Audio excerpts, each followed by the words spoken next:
On arrive maintenant au cercle brisé, ma campagne favorite jusqu'à présent. Voilà, donc campagne en 8 scénarios.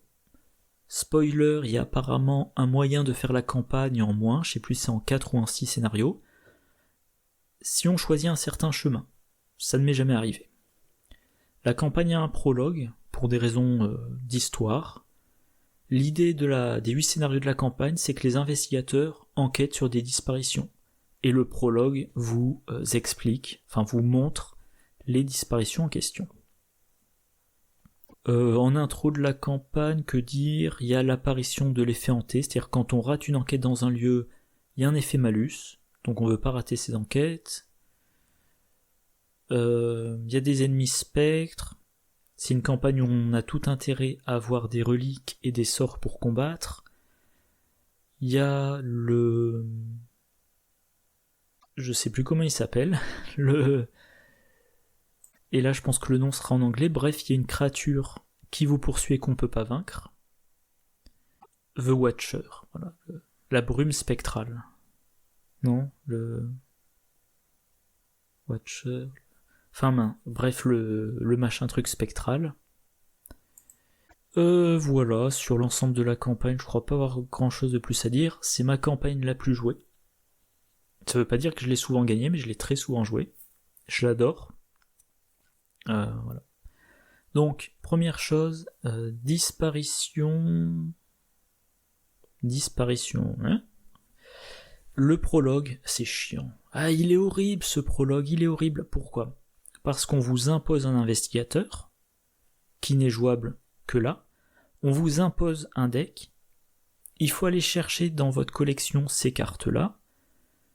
Vérifier lesquelles vous avez en main, lesquelles vous avez en jeu, lesquelles sont votre deck. Je crois qu'on a un deck, je suis même plus sûr. Il faut faire la mise en place. L'investigatrice qui a accès aux cartes gardiens, par exemple, son 45 automatique a un nombre bien spécifique de munitions.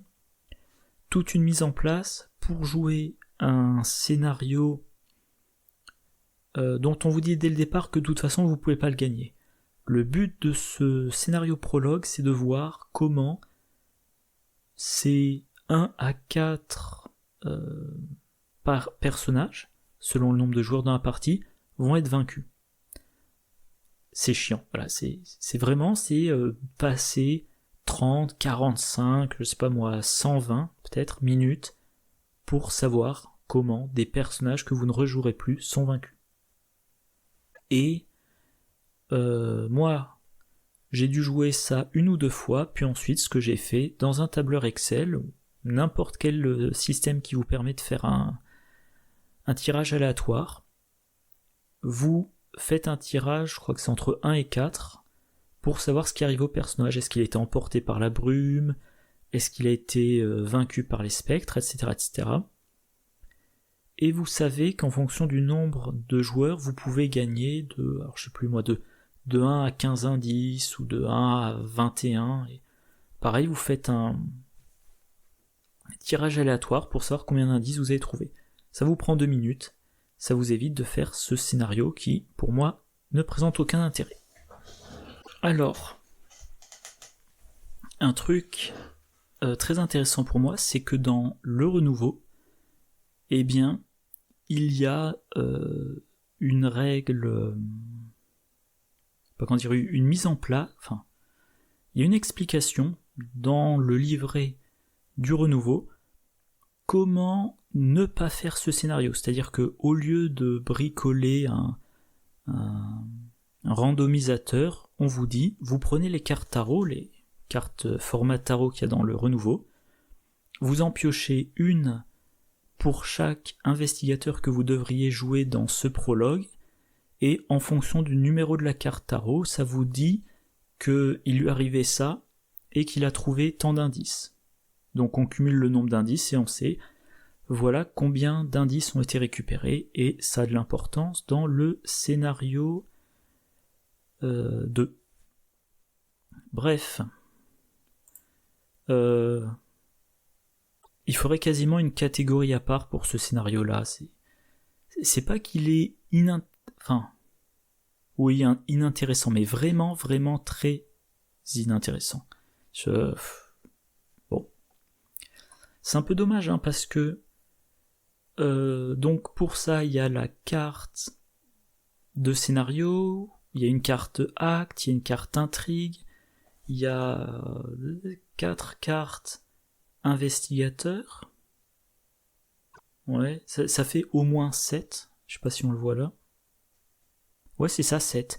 Il y a 7 cartes dans cette boîte qui servent à introduire l'histoire, alors qu'on pourrait simplement avoir dans le livret 4 pages de texte à lire, et éventuellement, pour qu'il y ait un petit peu de variabilité, ils disent, bon bah à tel endroit, piocher un pion dans le sac du chaos, si c'est le signe des anciens, c'est ça, si c'est l'échec automatique, c'est ça, et sinon, bah il se passe ça.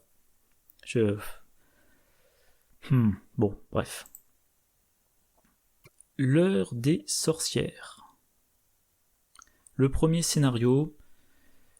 Alors il y a un bug dans ce scénario. Et là, bon, je vais pas m'énerver, mais Chef FG devrait quand même être plus attentif dans leur relecture et dans leur test. Explication rapide. Ce scénario utilise des lieux du scénario Le Dévoreur du Dessous, de la boîte de base. Et parmi ces lieux, il y en a un qui n'a pas d'indice. Donc, quand vous faites la mise en place de ce scénario, si vous avez le lieu sans indice, et des lieux du scénario L'Heure des Sorcières avec le moins d'indices, il se peut que vous ayez pas assez d'indices pour finir le deck act, tout simplement. C'est-à-dire que chez FFG, visiblement, à aucun moment, quelqu'un s'est dit « Tiens, je vais voir quelle est la gamme d'indices récoltables dans le scénario. » Et je vais vérifier que donc le minimum et le maximum, en vidant tous les lieux bien sûr, et je vais m'assurer que le deck act requiert moins d'indices que le minimum gagnable. Si le deck act requiert plus d'indices que le maximum gagnable, ben forcément on ne peut pas finir le deck act. S'il requiert entre les deux, ben avec certains lieux on ne peut pas finir le deck act. S'il requiert moins que la mise en place qui apporte le moins d'indices, c'est-à-dire que quoi qu'il arrive, on pourra finir l'acte à condition de vider assez de lieux.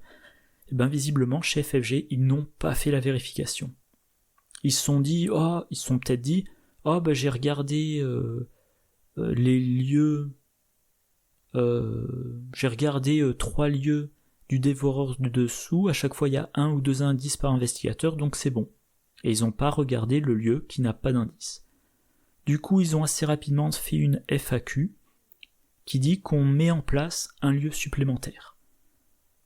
Un lieu de ce set-là. Et comme chaque lieu de ce set-là a victoire 1, la FAQ permet de gagner un XP de plus. Voilà. Et moi, encore une fois, j'aime l'XP, donc ça m'arrange. Alors, ce scénario-là, en début de partie, les investigateurs sont divisés. Ils sont chacun dans un lieu qui n'est connexe avec rien d'autre. En solo, on s'en fout complètement. En duo, ça veut dire que le combattant, il va falloir qu'il espère avoir des lieux à valeur occulte faible pour enquêter. L'enquêteur, ça lui pose pas de problème. Voilà. J'aime beaucoup ce scénario. Alors, à l'occasion, je vais faire une vidéo spéciale consacrée à ce scénario. Comme cette campagne est la plus jouée, et ma campagne est la plus jouée, que ce scénario-là est le premier, c'est le scénario que j'ai le plus joué. Je pense que je l'ai joué 50 fois. En solo, en solo, en trio, je me souviens plus si j'ai joué fréquemment. Je l'ai déjà joué en trio, mais je me souviens plus à quelle fréquence, enfin combien de fois. Et j'ai une stratégie.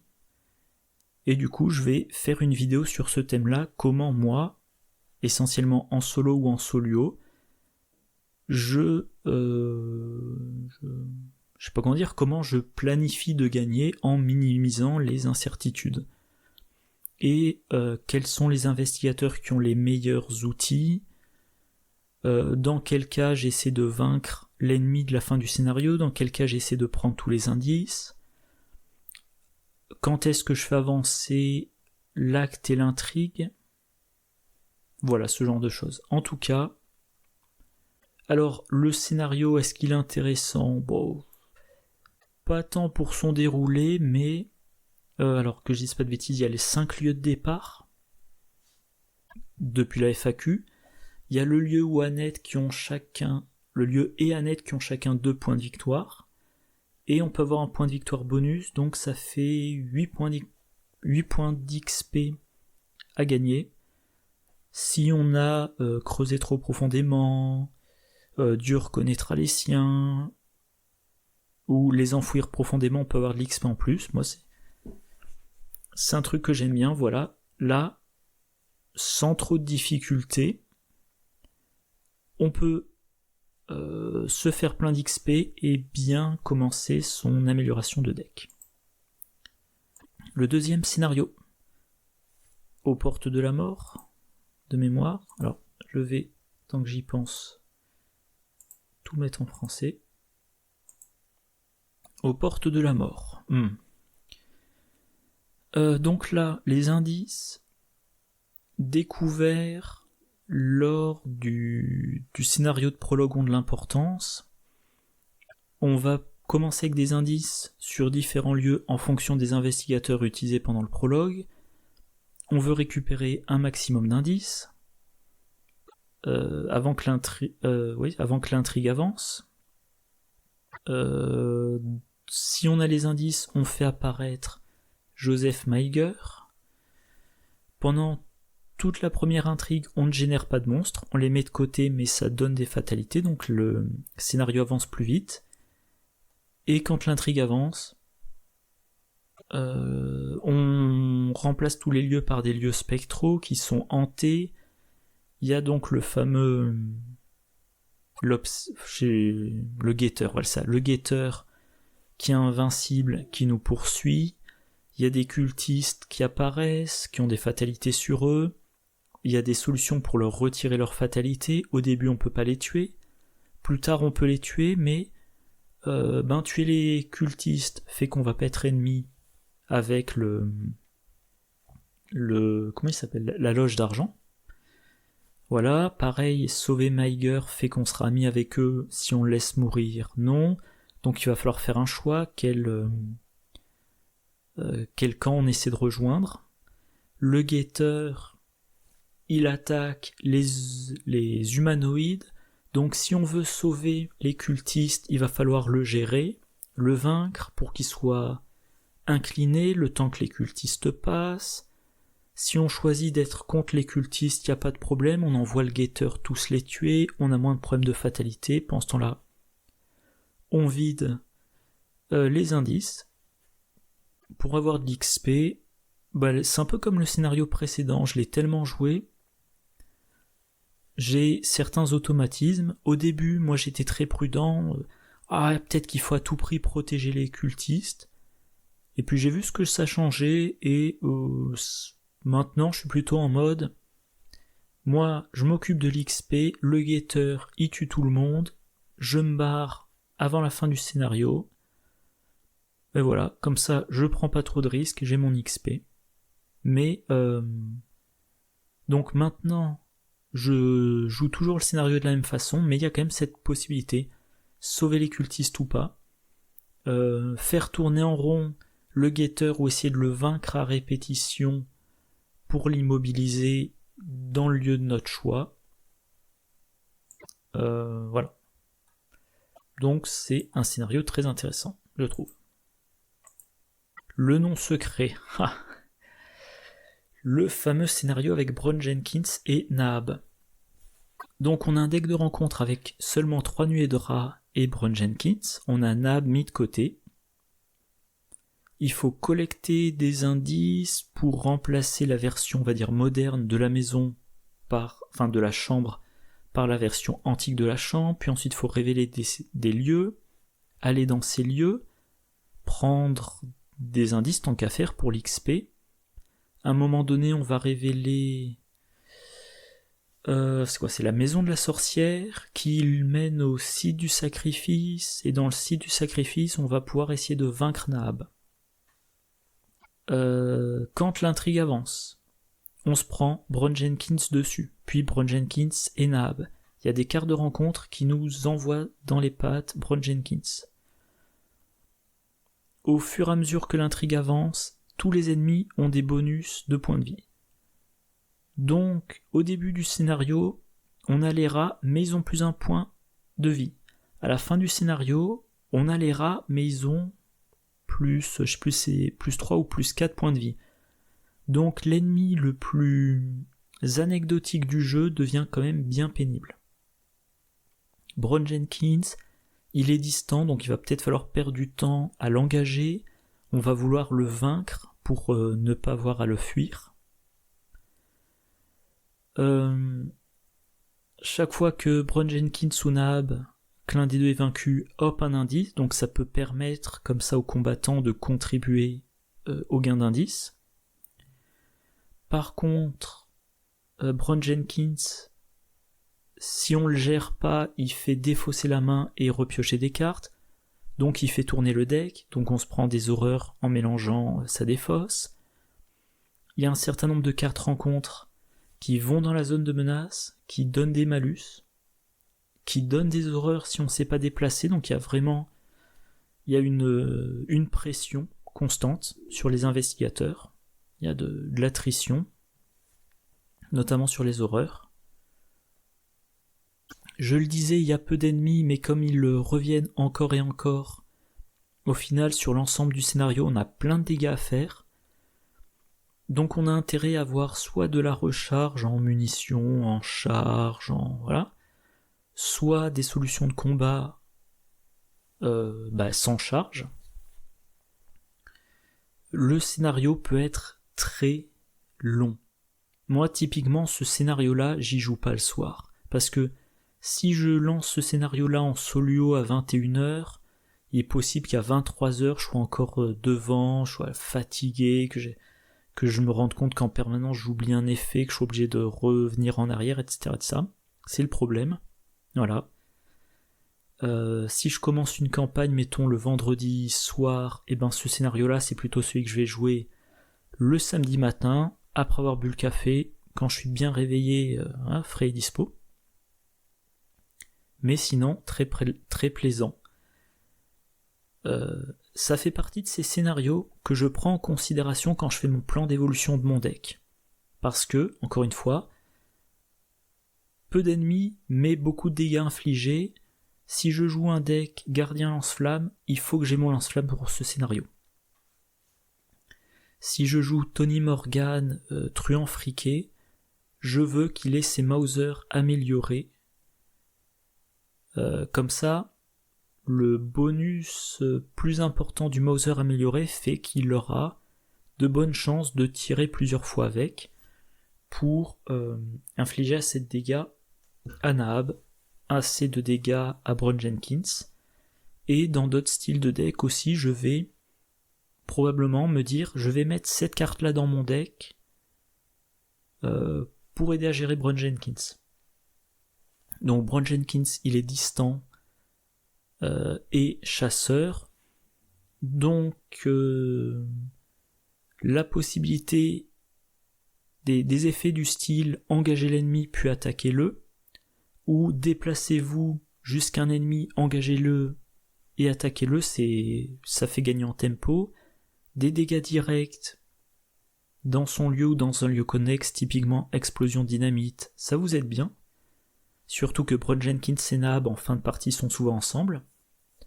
Donc l'intrigue avance, on vous dit mettez Bron Jenkins, mettez Nahab. Bron Jenkins à ce stade-là, il a, je dirais, 4 points de vie, Nahab en a 5. Explosion de dynamite avec votre première action. Deuxième action, vous entrez dans le lieu. Troisième action, un coup de lance-flamme, et voilà. Mark Harrigan a vaincu les deux, il a gagné 2 indices, et l'enquêteur n'a pas souci d'ennemis pendant un certain temps. Bref, c'est pas le scénario le plus facile, mais opinion peut-être impopulaire, moi je l'aime beaucoup. Le salaire du péché. Alors, donc il y a des lieux, double face. comment dire. On veut récupérer des indices, avancer dans l'acte. Quand l'intrigue avance... Pour enquêter dans les lieux de mémoire, il faut qu'ils soient sur leur face spectrale. Mais quand un lieu est sur sa face spectrale, on pioche des cartes rencontres du deck spectral, pas du deck normal. Dans le deck spectral, les cartes sont plus violentes. Donc en début de partie, on va vouloir commencer son tour dans un lieu, on le fait passer en spectral, on enquête, dès qu'il n'y a plus d'indices, on sort. On peut de mémoire, une fois par round, retourner un lieu. Donc une fois qu'on n'a plus besoin d'enquêter dans un lieu, on le repasse en version non spectrale pour piocher des cartes rencontres moins gênantes. À un moment donné, on génère les hérétiques. Donc dans le scénario, il y a 7 lieux, les hérétiques sont dans les 4 lieux périphériques. Les hérétiques sont assez solides. Que je trouve ça, hérétique, voilà. Elles ont toutes le même profil. 4 de combat, 2 points de vie, plus 2 par investigateur, 3 d'évasion. Il faut être dans un lieu spectral pour les combattre. On peut dépenser des indices pour regarder leur dos.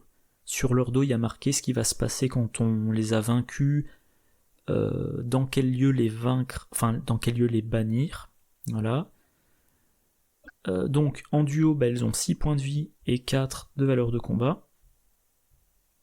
Après les avoir vaincus, on se retrouve avec une carte d'histoire dans sa zone de menace. À la fin du round, à chaque fois, il y a un effet négatif, ou alors on remet sur la face ennemie, et il faut la raffronter. Et généralement, il faut aller dans un lieu précis, qui n'ait pas d'indice, et qu'on fasse un test pour bannir la carte. On la met dans un pile de victoire, c'est un point de victoire. Et pour nous aider, on a la toile spectrale, qui permet de combattre en dépensant des indices, pour combattre avec la volonté ou la force. Donc votre enquêteur, si tout se passe bien, il combattra à la volonté pour contribuer. Et en utilisant beaucoup d'indices, on a un beau bonus et on inflige plus X dégâts. Donc une utilisation de toile spectrale, c'est potentiellement 4 dégâts en une action, avec un plus 3. Donc vous prenez un enquêteur qui a 3 de volonté, il peut combattre à 6 contre 4, et s'il réussit, 4 dégâts. Mais pour ça, il faut avoir les indices. Voilà, donc il faut se déplacer. Il faut se déplacer pour aller dans les lieux où les indices sont faciles à trouver.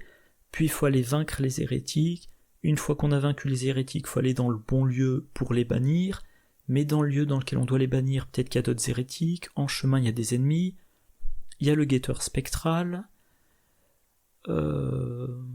Donc là, le mouvement est très important. Protection rapprochée aide beaucoup. Décrypter la réalité aide beaucoup, là également. Et n'importe quoi qui fait des dégâts sans test ou qui trouve des indices sans test vous aide beaucoup. À noter que parmi les ennemis de ce scénario, il y en a certains qu'on veut vaincre avec des sorts. Donc c'est bien d'avoir des sorts dans votre deck. On essaie de vaincre 4 hérétiques. Ça aide pour les scénarios suivants, c'est dur. J'ai jamais fait les 4 hérétiques. J'ai dû faire quelques fois 3, mais il me semble que généralement j'arrive à en vaincre 2. Et en solo, je pense que la norme c'est plutôt en vaincre 1. Donc le scénario est dur, mais je l'aime beaucoup. Allez, je vais le mettre dans la première catégorie. Le scénario suivant, pour le bien commun. Donc là on est dans la loge du crépuscule d'argent. Selon qu'on est ami ou ennemi, c'est un petit peu différent. On se balade de lieu en lieu. On va essayer de récupérer des clés. Je regarde un truc dehors. Pour entrer dans certains lieux, il faut certaines clés. Pour enquêter dans certains lieux, on est avantagé si on a certaines clés. Que dire de plus sur le scénario? Oui, quand on vainc les cultistes, je sais plus où c'est marqué, ça doit être sur l'acte. Quand on vainc les cultistes, on déplace une de leurs fatalités sur l'intrigue. Donc il va falloir essayer de gérer les cultistes sans les tuer, ou éventuellement certains permettent de retirer leur fatalité. Une fois qu'ils n'ont plus de fatalité sur eux, on peut les tuer. Ça doit être l'intrigue alors. Voilà, quand on en vainc un, on déplace une fatalité de chaque ennemi du lieu. Voilà, et puis on veut vaincre un ennemi, récupérer la boîte. Comment ils appellent ça déjà, la boîte à énigmes. Si on le fait pas assez vite, il y a la bête invoquée qui apparaît. Voilà, la bête invoquée. Elle est 5, 6 points de vie par investigateur, 2.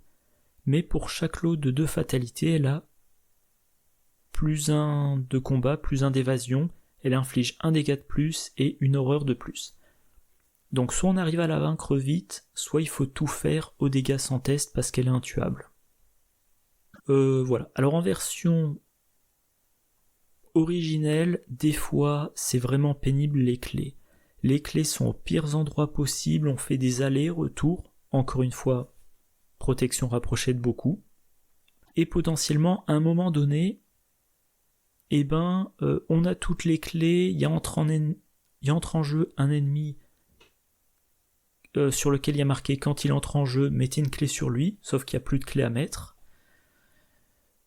Dans la version générique, on peut faire durer le scénario. Dans ce cas-là, tout ce qui se passe, c'est que la bête invoquée se déplace, elle devient de plus en plus forte, on peut plus la vaincre, mais bon, ça met pas fin au scénario tout de suite. Par contre, en version renouveau, alors déjà, il y a, je ne sais plus le moyen exact, mais il y a une possibilité quelque part d'échanger une de ces clés avec une autre clé qui est quelque part. Donc, si on est vraiment gêné parce qu'on a la clé crâne et qu'on voudrait la clé tablette, on échange la clé crâne avec la clé tablette pour une action. Voilà. Et dans la version renouveau, il est précisé, chaque fois qu'une clé devra entrer en jeu, mais qu'il n'y a plus de clé mise de côté, on prend un pion autre, on prend quelque chose pour pour indiquer cette clé surnuméraire, et ça se gagne comme si c'était une clé. Donc si on fait durer la partie, on peut récolter les 4 clés demandées par le scénario et se retrouver avec 4 clés surnuméraires. Moi j'utilise les pions bénis ou maudits si mes decks les utilisent pas.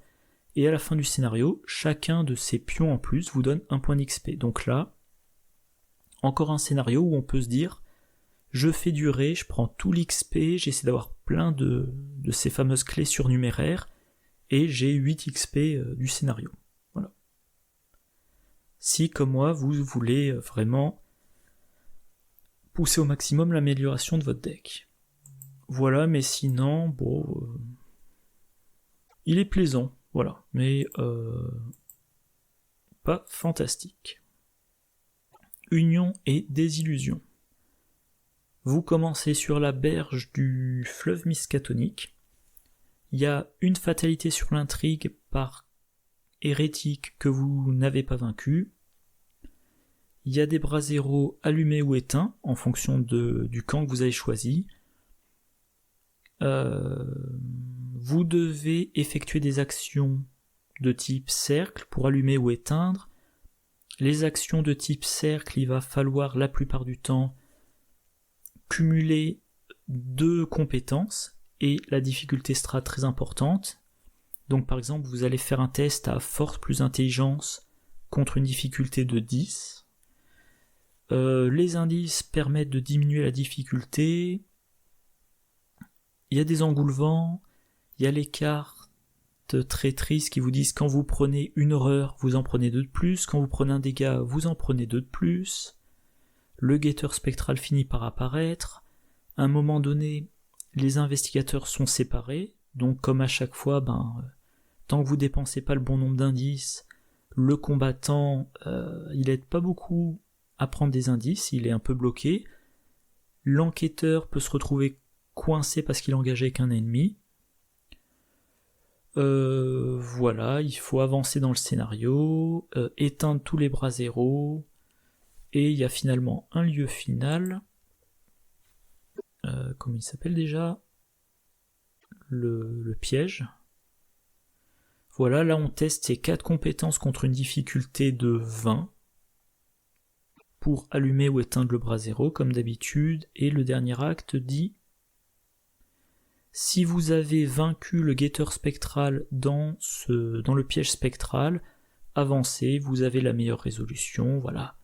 Donc, la difficulté... Donc déjà, tous ces systèmes d'éteindre, d'allumer les bras zéro, quand vous révélez un lieu, vous dites: ah, c'est 2 compétences dans lesquelles je suis mauvais, donc il faut faire venir l'autre, mais l'autre n'est que moyen, donc il faudra que je lui attribue des cartes, il faut que je dépense des indices, mais je prends le risque de piocher l'échec automatique et de perdre mes indices, donc il faut en permanence aller de lieu en lieu, prendre les indices, revenir, aller, revenir. Il y a le guetteur spectral, mais si on se le prend dessus, on se fait attaquer, donc on veut le vaincre, mais une fois qu'il est vaincu, il se redresse pas. Donc, il peut arriver qu'à un moment donné, on entre dans le lieu piège à esprit, et qu'on attende impatiemment que le guetteur spectral arrive, parce qu'il faut le vaincre dans ce lieu, mais si on rate sa dernière action de combat, potentiellement... Enfin, si on rate sa dernière action de combat, il n'est pas vaincu à ce round, donc il sera vaincu à l'autre round. Sauf que si on était au dernier round de la partie, c'est raté. Et il y a en gros 2 solutions. Soit on abandonne pour s'éviter la pire résolution, soit on n'a pas vaincu le guetteur spectral au bon endroit et on n'a pas abandonné et on a la pire résolution. Mais pour l'abandonner, il faut retourner sur ses pas. Donc ça arrive, on se dit: si je réussis mes 2 attaques, ou même éventuellement si je réussis une des 2 attaques contre le guetteur spectral, c'est génial, voilà, victoire, résolution 4. Vous ratez les 2 tests, par exemple -8 et échec automatique si vous jouez en expert, vous n'avez pas le temps d'abandonner et voilà, vous êtes puni pour avoir mis trop de temps à vaincre le guetteur spectral au bon endroit. C'est franchement pas super, hein. On va le mettre en moyen. Dans les griffes du chaos, ce scénario-là, je crois, est très peu apprécié. J'ai entendu définir comme la version pandémie d'Arkham. On a des lieux, il y a des brèches qui apparaissent. Quand une 4e brèche devra apparaître, à la place on résout une incursion.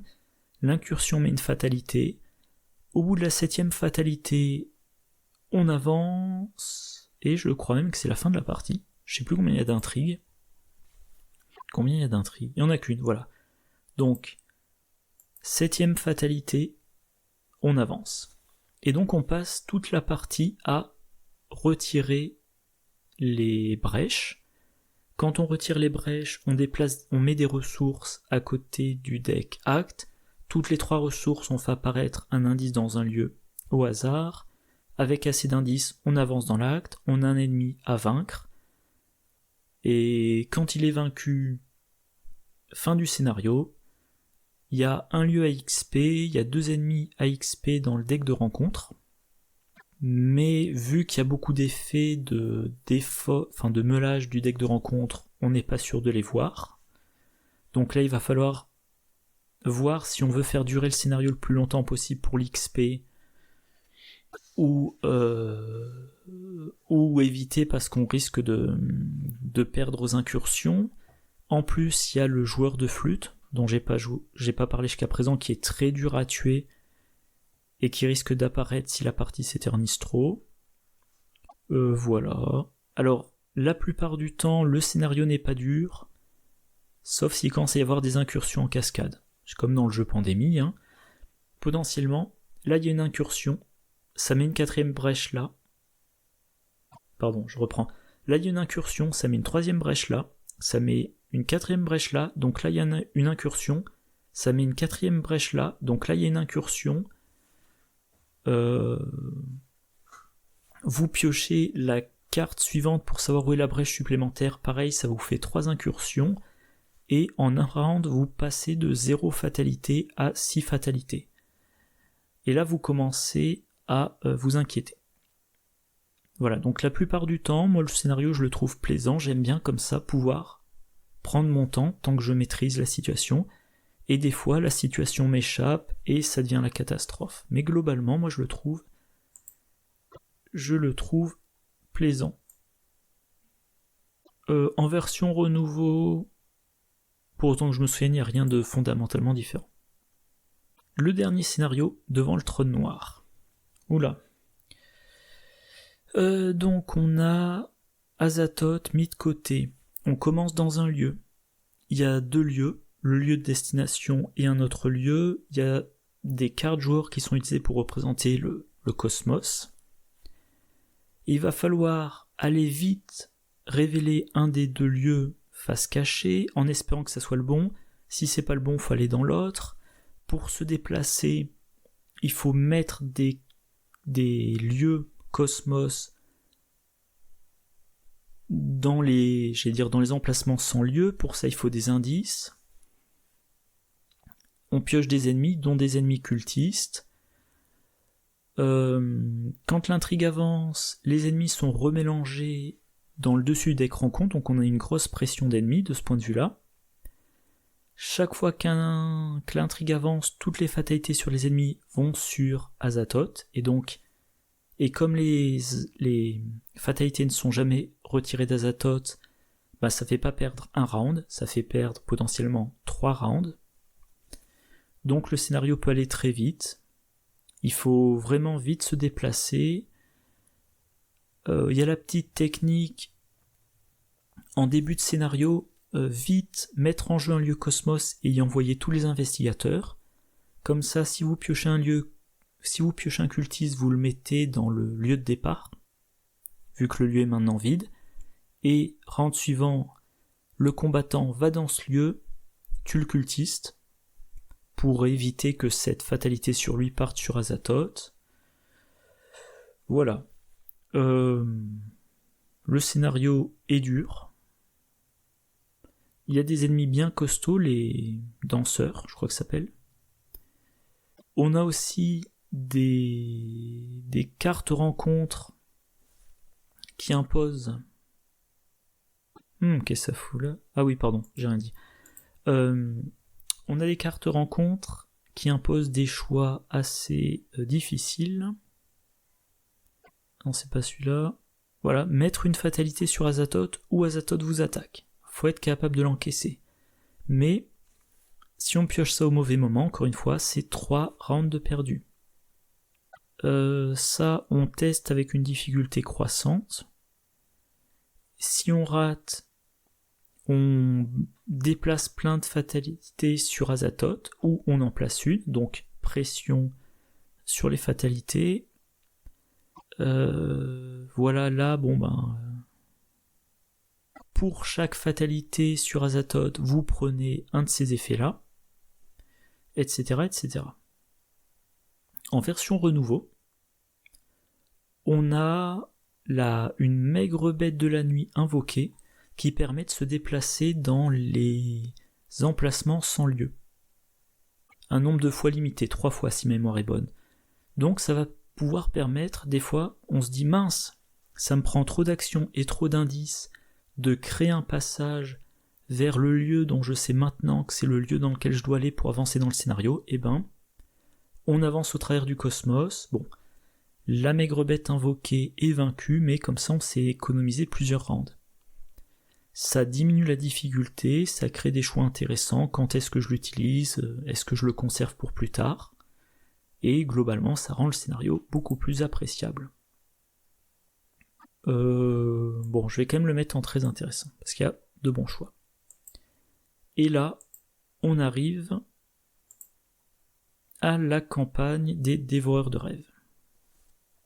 Alors, la campagne, en fait il y a 2 mini-campagnes en 4 scénarios. La campagne du monde des rêves et la campagne du monde de l'éveil, si ma mémoire est bonne. Il y a des liens entre les deux. On est censé faire le premier scénario de la première mini-campagne, le premier de la deuxième, le deuxième de la première, deuxième de la deuxième, etc. Et il y a des références. Si l'autre groupe a fait tel truc en fin de scénario, si l'autre groupe a obtenu tel résultat, il vous arrive ça, etc., etc. 4 scénarios, ça fait une campagne très courte. Si on joue chaque mini-campagne indépendamment, les résolutions entre les scénarios sont très peu intéressantes. Vu qu'en gros, on va vous dire, si l'autre groupe a fait ça, mais il n'y a pas d'autre groupe, donc je passe. De mémoire, hein, peut-être qu'il y a marqué, si vous jouez cette mini-campagne indépendamment, allez lire tel truc. Mais en tout cas, on y perd en histoire, on y perd aussi en possibilité en possibilité mécanique. L'investigateur ou le groupe d'investigateurs qui joue une mini-campagne donnée, il n'a que 4 scénarios. Donc il n'a que 3 passages de scénario. Donc que 3 occasions d'améliorer son deck, c'est peu. On n'a pas 8 versions du deck comme dans une campagne à 8 scénarios. Et pour compenser ça, pour compenser le fait qu'il y a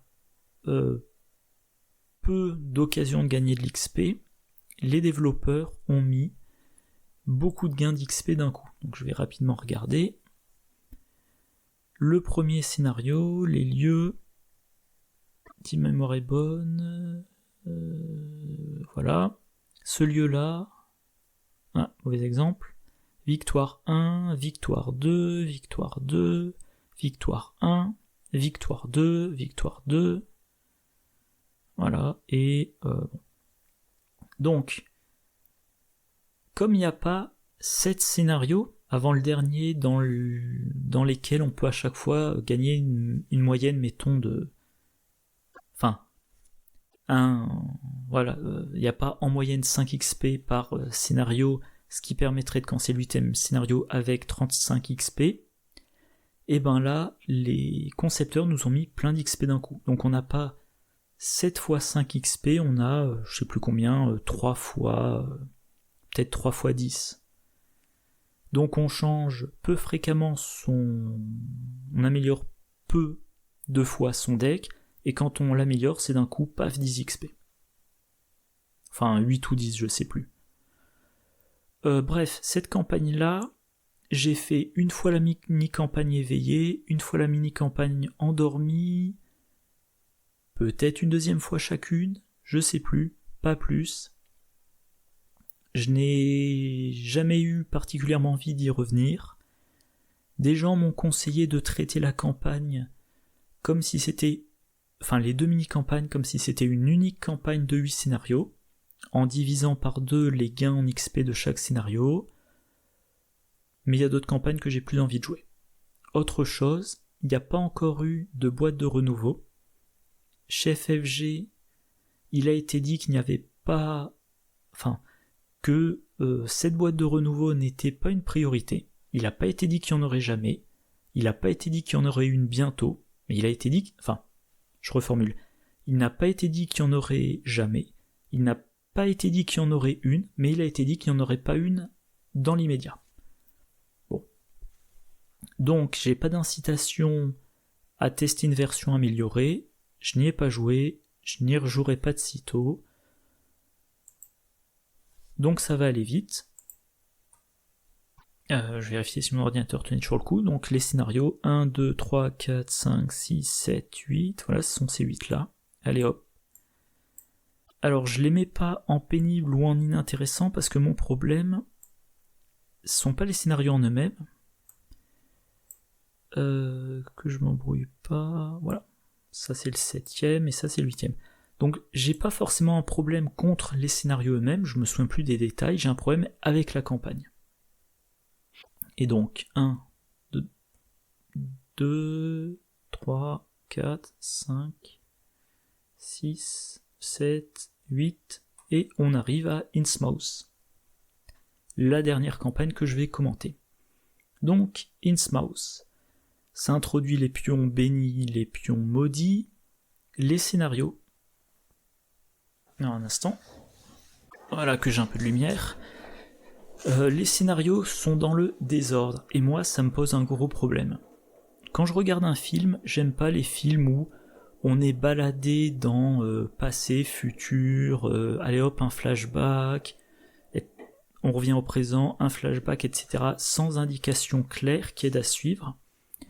Et ben là, dans cette campagne, on joue le premier scénario, puis le deuxième scénario, c'était, je sais pas, 2 semaines avant, puis le troisième scénario, c'est dans le présent, le quatrième scénario, c'était 5 semaines avant, le cinquième scénario, c'était 3 semaines avant, donc une semaine après le quatrième, etc., etc., et ça rend l'histoire plus dure à suivre. Moi déjà que les histoires des campagnes j'ai du mal, mais là en plus à chaque fois je me dis alors attends, est-ce que je l'ai déjà sauvé, est-ce que je l'ai pas encore sauvé, est-ce que j'ai déjà affronté la bête ou pas. Bon, ça m'a pas du tout aidé à suivre. Autre problème, chaque fois qu'on joue un scénario qui est dans le passé, la résolution nous dit ne dépensez pas votre XP tout de suite. Donc, on joue le gouffre du désespoir, on peut pas dépenser l'XP tout de suite. On joue le scénario 2, on peut pas dépenser l'XP tout de suite. On a on a un interlude. À la fin de l'interlude, on a le droit de dépenser l'XP. Ok. Mais donc on revient un petit peu sur le problème de la campagne précédente. C'est-à-dire que certes, on a 7 scénarios avant le 8ème, mais dans la pratique, on doit avoir, si ma mémoire est bonne, 3 points d'amélioration du deck. Et moi, ce que j'aime dans les campagnes, c'est, dans le scénario 2, mon deck n'est pas le même que dans le scénario 1. Dans le scénario 3, c'est pas le deck du scénario 2, etc., etc. Ça, je l'ai pas eu dans cette campagne. Alors un truc intéressant dans la campagne, c'est la nouvelle mécanique des clés. Enfin, j'allais dire correctement mise, c'est pas prenez un pion KO inutilisé, là c'est vraiment il y a un pion clé. Moi en plus j'avais acheté des pions clés, comment on appelle ça là, personnalisés pour qu'ils soient plus beaux, plus visibles, plus, je sais pas, palpables, voilà, plus lourds dans la main, plus pratique pour la manipulation. Donc ça c'est sympa. Alors, un truc, au début de la campagne, on a plein de pions dans le sac du chaos. Ok, bon si c'est qu'un nombre de pions, c'est pas gênant. Après tout, ça diminue les risques d'avoir l'échec automatique, mais ça diminue les chances d'avoir le signe des anciens. Par contre, en début de campagne, on a 2 exemplaires de chacun de ces 2 exemplaires du cultiste, 2 exemplaires de la tablette, 2 exemplaires de la chose très ancienne, et comme vous le voyez, -2, -2, -3, et des effets négatifs en plus. En expert, -2, -2, bah tiens, c'est la même chose en fait, même modificateur, mais il n'y a pas besoin de rater pour avoir l'effet négatif. Donc voilà, le sac du chaos, je sais plus s'il y a 19 ou 20 pions en standard, mais il y a quand même 2 exemplaires de chacun de ces 3 pions-là. Donc le sac du chaos, dès le début de la campagne, est très dur. Alors spoiler sur le premier scénario, on a l'occasion de retirer un exemplaire de chacun de ces 3 pions. Plus tard, alors je sais plus si c'est dans le scénario... Je crois que c'est dans le scénario 3, on peut retirer l'autre exemplaire, et on peut se faciliter grandement le sac du chaos. Et je trouve ça dommage de nous faire commencer avec un sac du chaos très dur et de nous dire si t'as bien réussi le scénario 1, il est plus simple. Si t'as bien réussi le scénario 3, il est génial ton sac du chaos. Plutôt que de nous dire au début ton sac est simple, comme ça tu commences la campagne tranquillement, mais si tu réussis pas assez bien, tu mets des pions. Donc au lieu de te dire c'est très dur, mais ça peut s'améliorer, on te dit c'est simple, mais ça peut se complexifier si tu réussis pas assez bien. Voilà. Voilà donc la conspiration d'Innsmouth. Si ma mémoire est bonne, je l'ai joué 3 fois en solo, dont une fois ça a été filmé, une fois en duo, et globalement j'ai pas trop envie d'y retourner. Voilà. Bon, maintenant, les scénarios un par un. Le gouffre du désespoir. On commence, il y a 4 lieux, on veut récupérer des indices pour avancer, pour mettre en jeu plus de lieux. Quand l'intrigue avance, les lieux s'inondent petit à petit. Si on commence son tour dans un lieu complètement inondé, il faut à tout prix entrer dans un lieu qui n'est pas complètement inondé. Sinon on se prend, je crois, c'est 5 dégâts directs, et donc c'est quasiment sûr qu'on va être vaincu. Il y a des ennemis profonds. Le problème des ennemis profonds, c'est chaque fois qu'on est engagé avec eux, il y a un malus. Et à la longue, ça, c'est de l'attrition. Il y a l'amalgame qui, quand il est vaincu, on le met dans, je sais plus comment ils appellent ça, les profondeurs. Dans certains cas, il revient des profondeurs. Le problème, c'est qu'éventuellement, il peut partir dans les profondeurs avec une clé sur lui, si ma mémoire est bonne. Et dans ce cas-là, on n'a plus cette clé-là pour résoudre un des flashbacks. Ah oui, je ne l'ai pas précisé, dans le jeu, il y a, spoiler, 15 flashbacks et un 16e particulier. Et dans la partie, si on réunit des conditions, en général, c'est avoir la bonne clé au moment où on est dans le bon lieu, on lit un flashback, et le flashback a un effet sur la campagne. Retirer un pion du sac du chaos, mettre un pion dans le sac du chaos, inscrire une phrase dans son, comment on appelle ça, dans son carnet de campagne, ou gagner un soutien d'histoire. Voilà, ce genre d'effet. Voilà.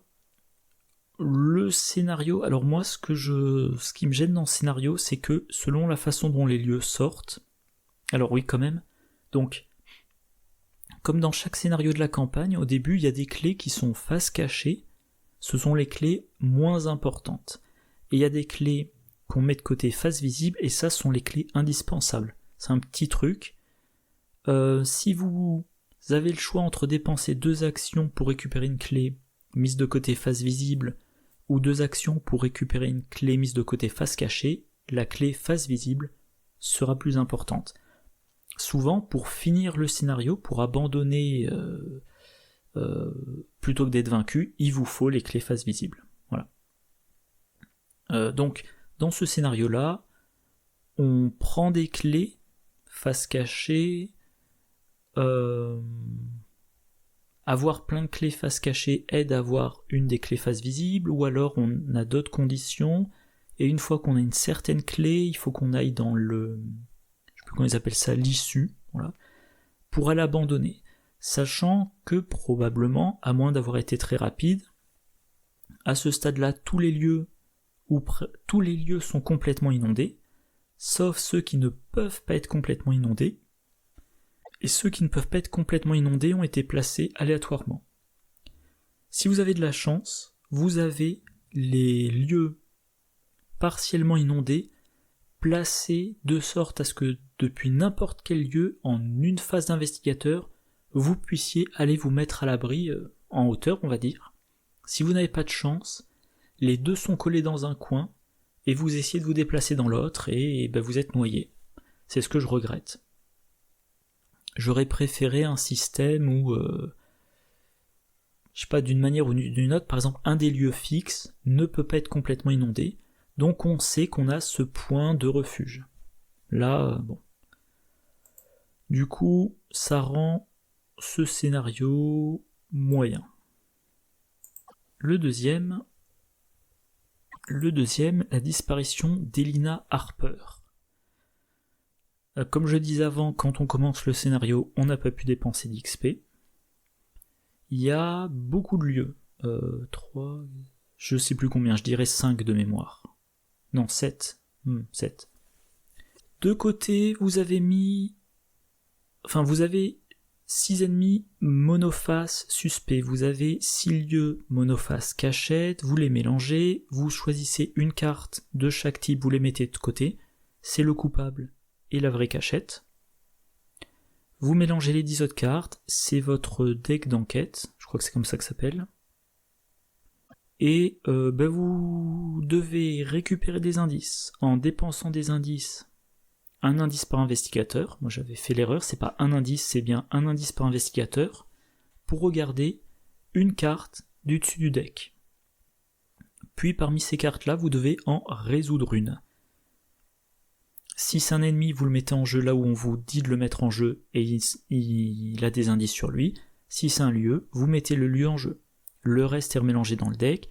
Vous prenez une carte rencontre, vous la mélangez dans le deck.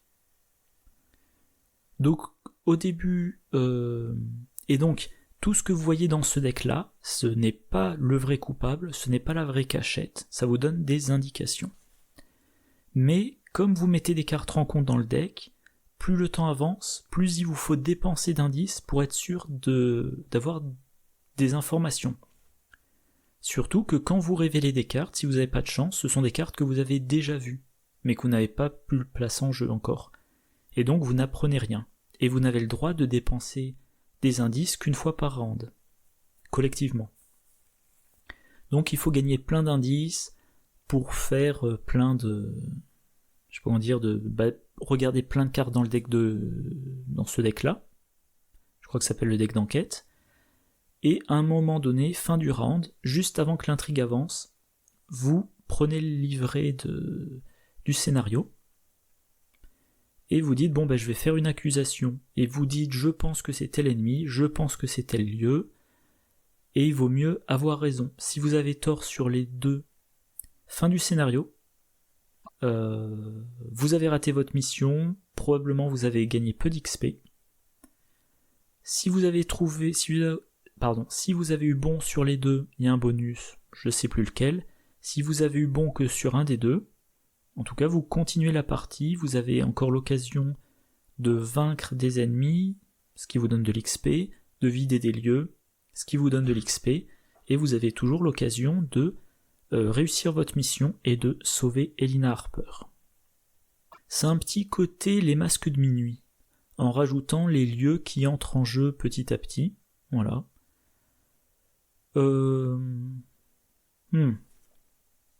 Alors, ça peut être très frustrant, ça peut arriver vers la fin du scénario, vous vous dites je tente le coup, je vais dépenser 2 indices par investigateur, je regarde les 2 cartes, il y a 2 cartes rencontre, et vous devez en résoudre une. Puis vous prenez la carte du dessus deck rencontre, vous la mélangez dans le deck. Round suivant, vous dites allez, ce coup-ci je me fais pas avoir, ça coûte cher, mais tant pis, je dépense 3 indices par investigateur, vous révélez les 3 cartes, vous regardez 3 cartes, 2 cartes rencontre, un suspect que vous connaissiez déjà, c'est lui que vous mettez en jeu, et vous remélangez le reste, et vous êtes un peu frustré de n'avoir rien appris de neuf sur 2 rounds. Donc ça dépend quand même beaucoup de la chance lorsqu'on consulte ce deck-là. Mais ça reste quand même un très bon scénario. Allez, on va le mettre dans les plus plaisants. Les plus intéressants, pardon. Le suivant, mouillé jusqu'au cou. Alors, vous avez 15 lieux. 15 cartes lieux. Alors, un truc que j'ai pas précisé, quelque chose aussi qui me dissuade de rejouer cette campagne, il y a toujours plein de lieux, donc ça prend beaucoup de place sur mon tapis de jeu. Du coup, ma zone de joueur tout est serré, c'est pas agréable. Alors, j'ai pas encore joué aux confins de la Terre, mais j'aimerais bien, chez FFG, qui pense à nous faire des scénarios où il n'y a jamais plus de, on va dire 8 lieux en jeu simultanément, voilà, où on puisse avoir une zone de scénario assez restreinte pour pouvoir étaler ses cartes joueurs et jouer de manière confortable. Donc là, on a 15 lieux qu'il faut mettre relativement espacés les uns des autres, vu qu'entre les lieux, il faut mettre des pions ressources pour représenter des barrières. Voilà. On commence en bas à droite, on va aller en haut à gauche. Pour aller d'un lieu à un autre, il faut qu'il n'y ait pas de barrière. Il faut dépenser des indices pour retirer les barrières. Ou alors effectuer les actions ou actions rapides des lieux, qui coûtent moins d'indices, mais qui ont des défauts autres. Et voilà, il faut qu'on aille je sais plus comment ça s'appelle, je crois que c'est la gare routière, pour aller abandonner. Sur le chemin, il y a des clés, en fonction de ce qu'on a effectué dans les scénarios précédents, jusqu'à 7 clés. Au fil du scénario, le niveau d'eau monte de la côte jusqu'au centre-ville. Voilà, on a des effets en fonction de à quel point on est à l'ouest de la ville. Plus on est à l'ouest, plus il y a de barrières, et plus on a de malus des pions KO. Alors, si on a bien réussi son début de campagne, ces pions-là, il y en a très peu, voire plus du tout. Et puis voilà, donc il faut forcer les barrières, prendre les indices, résoudre les récupérer les clés, résoudre les flashbacks, ce qui donne des bonus. Il faut quand même éviter les ennemis. Le deck de rencontre remet des barrières ou vous déplace loin de votre objectif. Encore un scénario, mais comme dans toute cette campagne, où c'est bien d'avoir des effets de déplacement. Et puis, globalement, le scénario n'est pas trop dur, la mécanique est intéressante, le problème c'est vraiment la place que ça prend. Et il faut 40 pions ressources. Donc moi par exemple je joue en solio, et j'ai mis mes pions ressources dans des capsules plastiques, mais j'ai mis les pions ressources d'une seule boîte. Et donc dans ce scénario-là, j'ai du mal à avoir assez de ressources pour mes ressources d'investigateur et pour représenter les barrières. Donc je dois en permanence utiliser des pions autres pour représenter les barrières, faire la monnaie, récupérer des pions qui indiquent 5 ressources, etc. pour m'en sortir avec les manipulations de pions. Le scénario n'est pas trop dur, alors en solo et en standard. Par contre, sur je sais plus combien il y a de flashbacks dans ce scénario, il y en a un qui est vraiment, vraiment très dur. Alors, spoiler, on peut avoir maximum 7 clés, et un des flashbacks qu'on peut avoir nécessite qu'on ait les 7 clés, sauf que, de mémoire, la 7ème clé, on l'obtient quand on est arrivé tout au bout, donc il faut aller tout au bout pour récupérer toutes les clés, puis revenir sur ses pas pour déclencher ce flashback. Il y a aussi un truc, c'est que si on a, pour autant que je me souvienne, je connais pas par cœur toutes les résolutions, si on n'a pas fait l'accusation parfaite, si on s'est trompé sur la personne ou sur le lieu, on a un ennemi full en colère qui est au milieu, qui apparaît au milieu du plateau à un moment donné, et il est extrêmement résistant. Et il nous poursuit. Donc, arrivé vers la fin du scénario, on revient pas sur ses pas. On accepte qu'on n'aura pas ce flashback, et on abandonne. Moi, j'aimerais un jour réussir à faire la campagne parfaite avec les 15 flashbacks plus 1. Je crois que ma dernière tentative, j'ai gagné la campagne, et j'avais, 11, 12, 13 flashbacks par là. Voilà. Mais donc, ce scénario, il est quand même intéressant. Allez, très intéressant même. Il est pénible dans sa mise en place et dans l'occupation de l'espace, mais sinon il est très plaisant. Le récif du diable. Alors, c'est quoi déjà ça ? Je vérifie, je crois que c'est quand on se déplace d'île en île. Le récif du diable... pardon, c'est pas ça, c'est le lieu... Océan, les îles... Ah oui. Donc, on a un lieu, on a 5 autres lieux qui ne sont pas connexes, on est dans un bateau qui permet d'aller de lieu océan en lieu océan. Si on n'est pas dans un bateau, on peut y aller à la nage, mais ça prend 2 actions. Donc on est dans le bateau, il faut aller sur un emplacement, dans un lieu île, il faut débarquer du bateau, on révèle l'île, on met en jeu un certain nombre de lieux connexes avec ce lieu île, connexes entre eux ou pas. Chaque fois, faut bien... faut pas se planter sur les connectivités. Alors déjà, vous voyez, il y a le lieu île centrale, puis les 5 lieux autour, puis de 1 à 3 lieux autour. Pareil, ça vous prend énormément de place sur la table, c'est pas très pratique. Et donc, dans une île, on va dire, vous entrez dans un lieu, il y a une clé face cachée, vous prenez les indices, vous révélez la clé, vous allez dans le lieu connexe, dans ce lieu-là, il vous faut les clés, je sais pas moi, jaunes et rouges, mais vous n'avez que les clés bleues et vertes. Donc, vous révélez quand même l'autre lieu pour récupérer la clé, puis vous allez sur une autre île, donc il faut revenir dans ce lieu, mettons, île isolée, puis remonter dans le bateau, déplacer le bateau. Vous n'avez le droit d'embarquer ou débarquer qu'une fois par round, donc vous attendez le round suivant pour débarquer. Round suivant, pareil, vous allez visiter les lieux pour voir si là vous avez la bonne combinaison de 2 clés. Si c'est pas le cas, vous essayez de profiter que vous êtes là pour prendre les clés face cachée. Puis voilà, vous devez en permanence aller d'île en île pour déposer les bonnes clés face cachée, donc la bonne combinaison de 2 clés, ce qui vous donne une des 3 clés spécifiques, ce qui vous donne un soutien d'histoire. Pendant ce temps-là, il y a une créature. Je sais plus comment il s'appelle. Je sais plus lequel c'est. Un ennemi élite. Je sais pas, la terreur. Bon. Je sais plus si c'est celui-là. Non, c'est pas celui-là vu que c'est un profond. Ah oui. Ça doit être au dos du deck intrigue. Voilà, c'est ça. Il y a cet ennemi-là qui a 6 points de vie plus 3 par investigateur, donc en duo il a 12 points de vie. Il est chasseur, il est massif, il a riposte. Alors, il peut pas entrer dans les grottes, donc ça vous permet, dans les lieux grottes, il peut pas vous engager, mais vous devez aller d'île en île, il vous poursuit.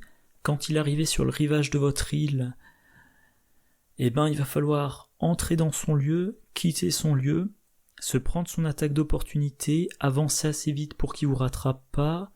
Pendant ce temps-là, il y a les ennemis profonds.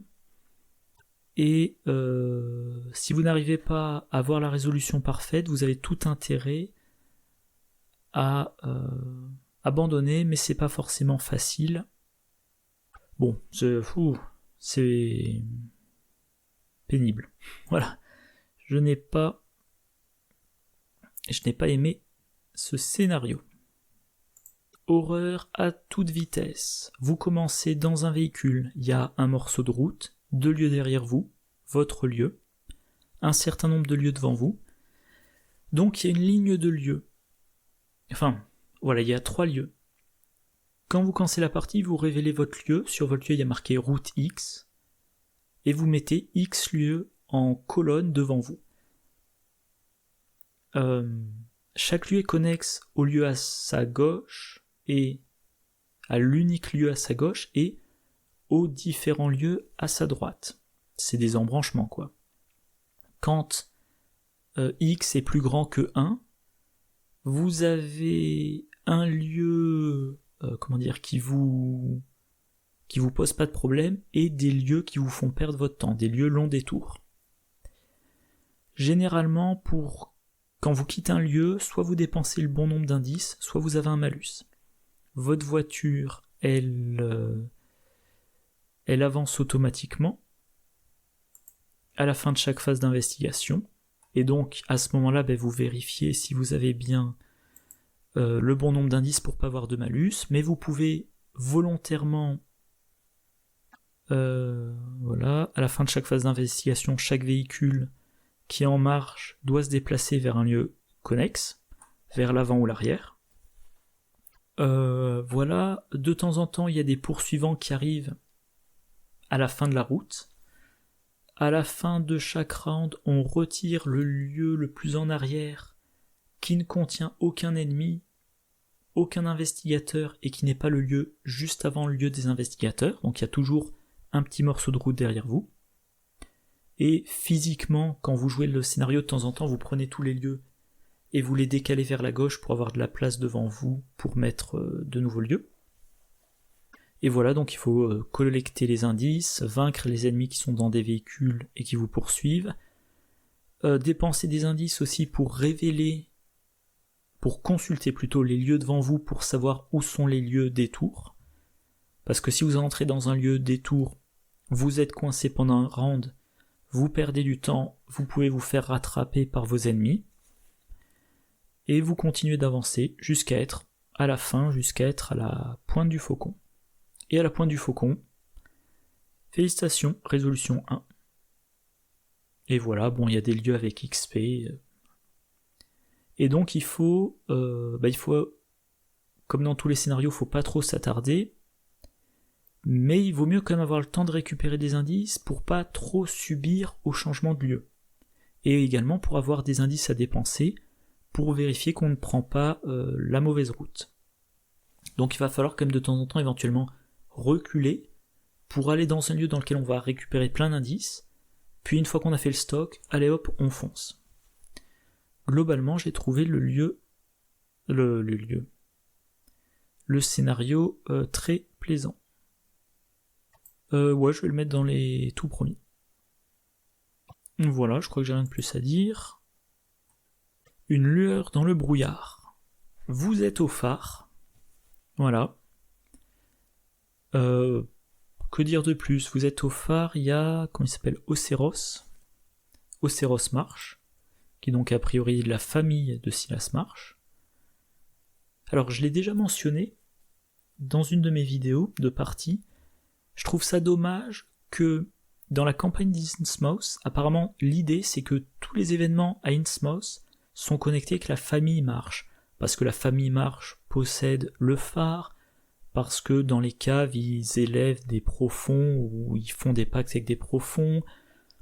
Voilà, donc les Marsh sont les cultistes du coin, et Silas Marsh, quand il joue la campagne, il a aucun effet spécial. Il pourrait y avoir un scénario où il commence avec, je sais pas moi, plus de ressources pour représenter le fait qu'il connaît le lieu, ou alors qu'il ait le droit à plus de cartes en main, ou que dans une résolution il est marqué si vous jouez Silas Marsh, lisez ce paragraphe, et que le paragraphe dise Océros vous parle et il vous dit salut neveu, qu'est-ce que tu fais dans le coin? Bon, qui a un impact quoi. Bref. Donc voilà, une lueur dans le brouillard, vous êtes dans le phare, il y a, que je retrouve son nom, Océros, voilà.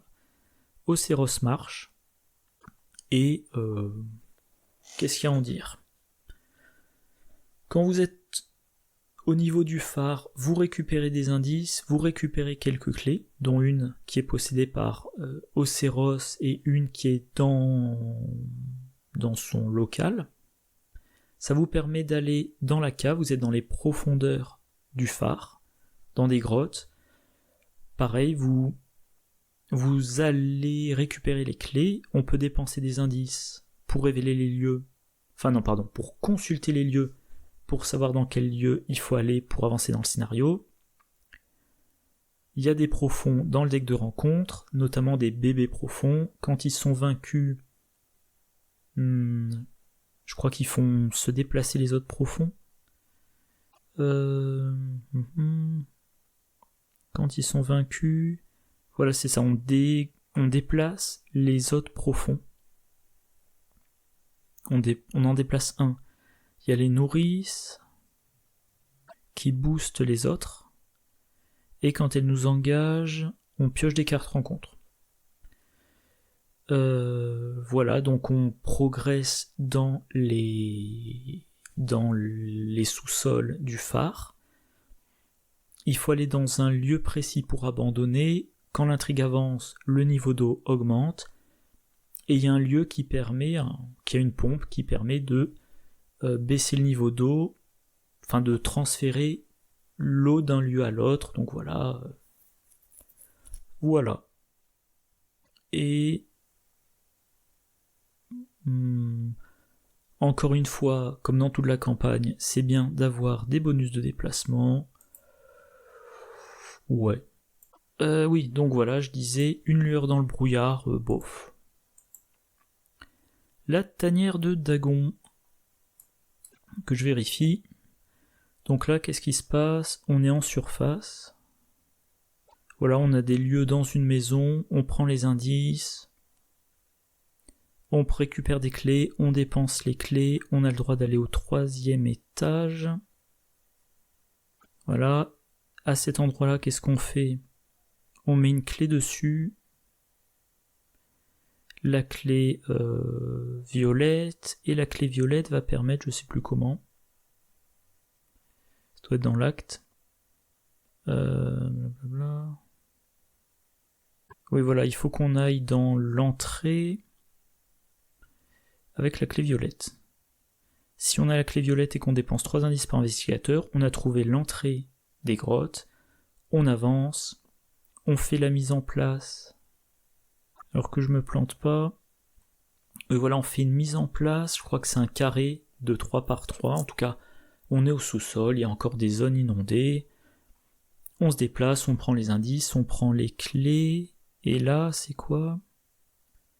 Si on a débloqué la profondeur finale, bon, on avance, donc ça doit se trouver, voilà, porte des profondeurs, on dépense une clé, on dépense 3 indices par investigateur, on a découvert les profondeurs, voilà. Et là, qu'est-ce qu'il faut faire? Il faut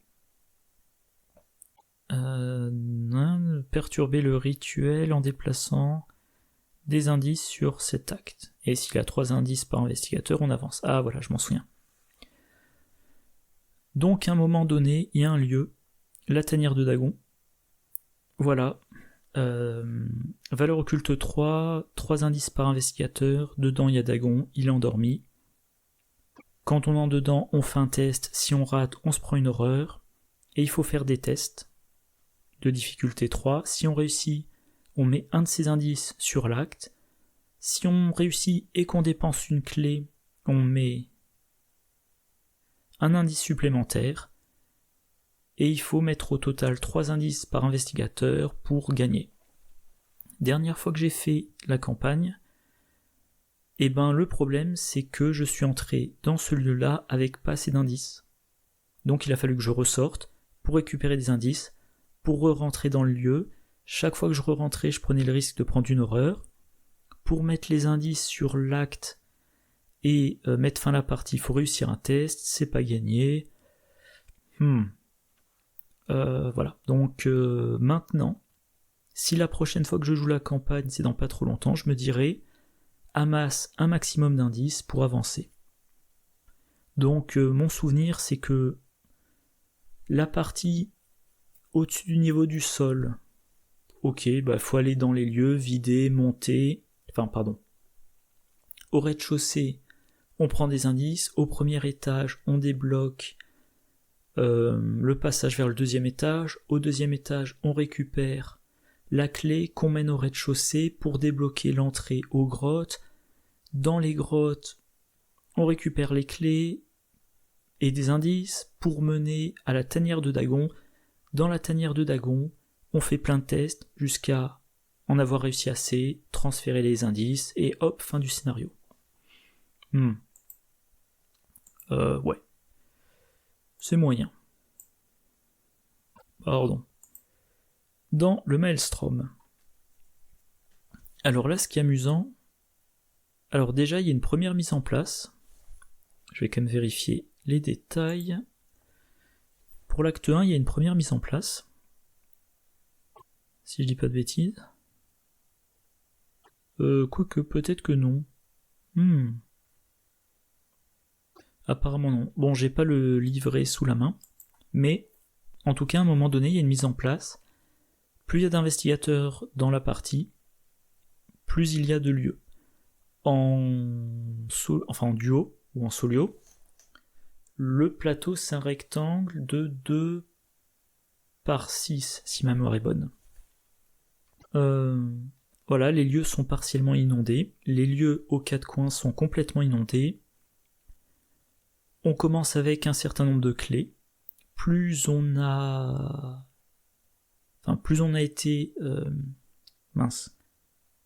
Mieux on s'est débrouillé dans le reste de la campagne, plus on a de clés à sa disposition dès le début du scénario. On peut gagner les autres clés. Voilà, on se déplace de lieu en lieu, il y a des indices. Si on a bien réussi le scénario dans le phare, on a un scaphandre qui fait que on ne craint pas les lieux complètement inondés, mais le scaphandre va être abîmé petit à petit, et on va finir par être obligé de le perdre.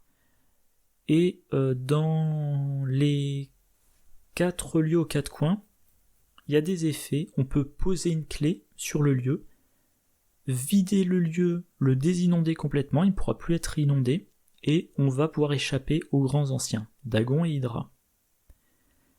Et quand on est dans un des 4 lieux sanctuaires, aux 4 coins, on peut dépenser des indices pour baisser, en action rapide, pour baisser le niveau d'inondation. Et il y a certaines clés qui filent des bonus, du style mettre un genre d'embuscade dans un lieu pour les ennemis. Les 2 grands anciens sont endormis, mais ils peuvent se réveiller dans certaines conditions. On peut... Enfin voilà, on peut leur échapper. Les grands anciens, si on réussit bien le scénario, ne posent pas de problème. Qu'est-ce qu'il y a d'autre à dire ? Bon, il y a des ennemis à combattre, c'est pas très effrayant, et moi, d'après mon expérience, le scénario, globalement, se passe très bien. Je trouve les indices, sans trop de difficulté, je vais dans un sanctuaire, je le désinonde, et les grands anciens sont inclinés. Je vais dans le sanctuaire suivant, je le désinonde, je profite que les grands anciens sont inondés, que les grands anciens sont inclinés, pour traverser les lieux dans lesquels ils se trouvent, si nécessaire. Je désinonde les 4 sanctuaires, au passage j'accumule des indices, action rapide, je dépense tous les indices, j'assèche tous les lieux sont asséchés, fin du scénario. Comme j'ai tout asséché, victoire, enfin, réussite du scénario, victoire de la campagne. Par contre, il y a plusieurs actes. Il y a des actes qu'on met de côté et qui ne peuvent entrer en jeu que sous certaines conditions. Une sorte de, de fin bonus. Je n'ai jamais eu ça. Voilà, donc je suis déçu. Encore une fois, j'aimerais bien, mais d'un autre côté, Innsmouth, je suis pas motivé à le rejouer. Donc le scénario est simple, mais pas très intéressant. Par contre, la fin supplémentaire, je ne sais pas, parce que quand on avance le dernier acte, il y a marqué s'il y a un autre acte en jeu, continuez la partie. Mais je n'ai encore jamais vu la mention mettez l'autre acte en jeu. Donc je suppose qu'il y a un flashback à déclencher, que je n'ai jamais déclenché. En déclenchant ce flashback, on met un deuxième acte en jeu. Et quand on accomplit l'acte qu'il y a dans tous les scénarios, on doit accomplir le deuxième acte, et si on arrive à accomplir le deuxième acte, on a un bonus en plus à la fin de la campagne. Voilà. Et conclusion sur la fin de la campagne aussi. Donc il y a 15 flashbacks qu'on peut obtenir. Je crois que je ne suis jamais allé au-delà de 12 ou 13. Et je crois que si on a les 15 flashbacks, ou alors c'est si on finit plusieurs actes dans le scénario dans le Maelstrom, on a le 16e flashback. Soit dans quelques mois je rejouerai Innsmouth pour essayer de débloquer ce 16e flashback, soit dans quelques mois ou quelques années, j'en aurai marre de ne jamais l'avoir vu et je lirai toutes les résolutions de tous les scénarios pour essayer de comprendre comment l'atteindre. Voilà. Toujours est-il que dans le Maelstrom, bof, hein. Alors, si je découvrais la fin alternative, peut-être qu'il monterait en intéressant, mais actuellement il est moyen. Voilà. Et je vais tous les mettre en français. On est maintenant au scénario indépendant. Le premier, la malédiction du rougarou. Le tout premier qui est sorti, je crois, en 2016. Oui, donc, alors la boîte de base, si ma mémoire est bonne, est sortie en novembre 2016. Donc, ce scénario... Alors, plutôt le copyright est de 2016. Donc je sais pas si c'est qu'il est sorti en 2016 ou qu'il était conçu en 2016. Mais en tout cas, quand les auteurs l'ont conçu, Ils n'avaient pas conçu énormément de scénarios. J'ai pas joué depuis longtemps. Bon, pour autant que je me souvienne, il y a un lieu central. Il doit y avoir 3 groupes de lieux. Parmi plusieurs groupes possibles. Dans chaque groupe de lieux, il y a plusieurs lieux, il y a des indices. On peut faire se déplacer le rougarou. On peut se retrouver avec la malédiction du rougarou, qui donne un malus si on inflige des dégâts. On peut se retrouver aussi avec une carte qui fait... C'est quoi, ça doit être le corps de rougarou, un truc comme ça. Transformation monstrueuse, voilà. Vous passez à 2. Non, c'est pas ça. Il me semblait qu'il y avait un truc qui faisait passer à 6 dans toutes les caractéristiques. Je confonds peut-être, ou alors c'est peut-être ailleurs. Bon, bref. Voilà. Bon, et d'après mes quelques souvenirs, il est moyen.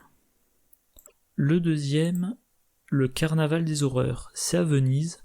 On a des lieux qui sont circulaires, on ne peut circuler que dans un sens. On a un petit peu d'aide au déplacement. Il y a des participants, des cartes participants. Quand on les retourne, soit c'est un ennemi qu'il va falloir gérer, soit c'est un participant innocent qu'il va falloir reconduire au bout du chemin. Donc avec qui il va falloir faire le tour complet. Mais il y a des cartes qui distribuent dégâts ou horreurs. Tellement de dégâts et d'horreurs qu'on va peut-être être tenté d'en mettre sur les participants. Sauf que si les participants sont vaincus... Alors à quoi ça ressemble chez les participants ? Voilà, participants innocents, 2 points de vie, 2 points de santé mentale. Il faut discuter avec eux pour en prendre le contrôle. Quand il devrait être défaussé, on le met sous le deck intrigue et tout le monde prend une horreur. Et voilà, le nombre de participants sous le deck intrigue, ça augmente les malus. En difficile ou en expert, c'est pour chaque participant qui était mis sous un deck, acte ou intrigue.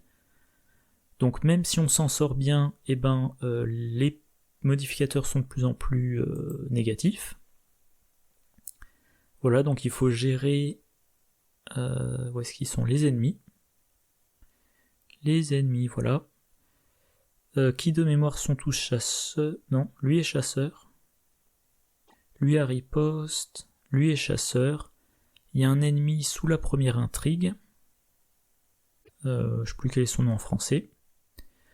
Et donc voilà, on tourne en rond. Il n'y a pas besoin d'avoir énormément d'indices. Sauf pour regarder au dos des... Voilà, sauf pour retourner... Ou alors c'est sur l'acte. Voilà, un indice par investigateur pour regarder le dos d'un carnavalier et savoir s'il est dangereux ou pas. Le scénario est sympa. Moi, les quelques fois où je l'ai intégré dans une campagne, je me suis dit, je paie 3 XP pour le faire, et... alors je sais plus quel est le montant maximum d'XP qu'on peut gagner, je sais plus si c'est 6 ou 7. Ouais. Donc chaque fois je me dis, voilà, je vais faire un bénéfice de temps d'XP, puis chaque fois que j'ai raisonné comme ça, il m'a manqué un XP, parfois même je me suis pris des traumas, et je me suis dit, ouais, j'y ai gagné moins que prévu. Mais en tout cas, j'aime beaucoup le concept. Ouais, intéressant. Très intéressant... Non, on va le laisser là. Les labyrinthes de la folie. Alors lui, il est un peu spécial, parce que avec une boîte, vous pouvez jouer à une table. Donc un groupe de 1 à 4 investigateurs. Mais avec 3 boîtes, vous pouvez faire jouer 3 tables avec sur chaque table 1 à 4 investigateurs. Et de ce que j'en ai compris, ce scénario est vraiment idéal quand on a plusieurs tables. Donc si vous êtes... Par exemple, si vous jouez à Arkham à 3, l'idéal c'est d'avoir 3 exemplaires de ce pack, de ce que j'en ai compris, et vous faites 3 tables d'une personne, plutôt qu'une table de 3. Moi je joue toujours seul, donc forcément une table de 1. J'y ai jamais joué. Je l'ai acheté, je sais plus quand, 2018 peut-être, 2019, et je ne l'ai jamais joué. Parce que on m'a dit, Ah, j'ai encore fait une bêtise. Ils sont pas dans l'ordre. Voilà, ils étaient pas dans l'ordre. Donc, en moyen, c'est le carnaval. Et les labyrinthes, je les ai jamais joués. Voilà. Oui, donc je disais, apparemment, il faut jouer à plusieurs tables, idéalement 3 tables. Ça n'arrivera pas, donc je l'ai dans ma boîte, et puis on verra. Alors là, dans le pack Gardien de l'Abîme, il y a 2 scénarios. Éternel Torpeur et... Alors ça n'a pas été traduit, je sais pas, la nuit de l'usurpateur. Pour autant que je me souvienne, j'ai joué le premier scénario 2 fois. Enfin, non, pardon. Je crois que j'ai essayé plusieurs fois, j'ai dû filmer quelques essais, et je me suis fait massacrer. Et je sais que j'avais lu plusieurs fois que l'effet du crâne est vraiment violent. Moins X ou X c'est la force de l'abîme, et dans ce scénario, la force de l'abîme avance vite. Il me semble aussi qu'il y a des effets qui font avancer vite le scénario. Donc rapidement, les tests sont extrêmement durs, il y a des ennemis. Moi, pour le filmer, j'avais joué un deck de mémoire Mandy Thompson, peut-être même en expert, qui jouait sur les pions maudits. Je me suis fait massacrer, j'ai plus retenté. Et je sais que j'avais vu le commentaire, Jim Culver, il break, comme disent les gens, ce scénario. Vous jouez Jim Culver, pour lui le crâne, c'est un 0, quelle que soit la force de l'abîme. Et en expert, c'est aussi un 0. Donc c'est vrai que je m'étais dit, ce scénario-là, j'y jouerai quand j'aurai un deck Jim Culver pour. Et même éventuellement, quand j'aurai un duo, Jim Culver et un autre investigateur qui joue maudit et avec le soutien malédiction millénaire, je crois, qui fait que quand on révèle 2 pions maudits, on considère que c'est un crâne. Pour Jim Culver, augmenter ses chances d'avoir un modificateur de 0. Voilà, donc j'ai ça dans un coin de ma tête, mais je l'ai jamais fait. Et de la même façon, la nuit de l'usurpateur non plus. Donc tous les deux.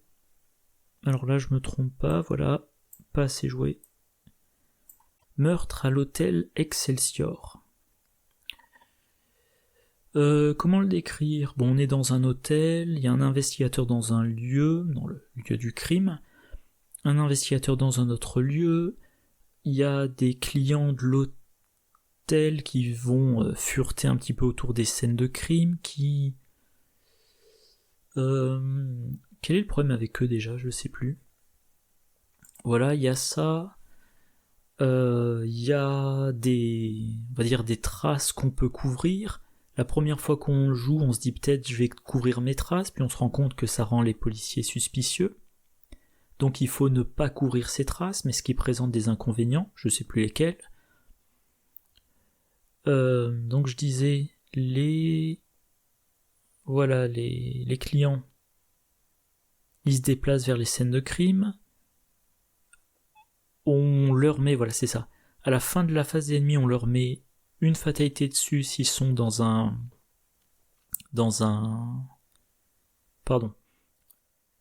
lieu scène de crime, et il y a une possibilité de les défausser avec une discussion. Pareil, le costume élégant, la tenue élégante, est très utile dans ce scénario.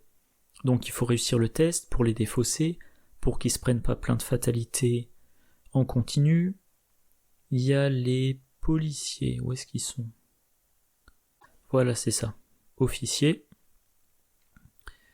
On prend des indices dans les lieux, on les met sur eux côté fatalité, et il va falloir discuter avec eux, soit pour leur échapper. Quand on leur échappe, ils ne se déplacent pas vers les lieux avec les indices, donc ils ne peuvent pas mettre d'indices de leur lieu sur eux et les tourner côté fatalité, ou alors on retire une fatalité pour la tourner côté indice. Voilà, et quand on leur parle, on peut récupérer des indices. Donc voilà, il y a des innocents qu'il faut éviter de tuer, il y a des ennemis qui attaquent contre lesquels il faut se défendre. Plus on tue d'innocents, moins on est cru par la police, et il va falloir encore un scénario où il faut mitiger, éviter la montée des fatalités.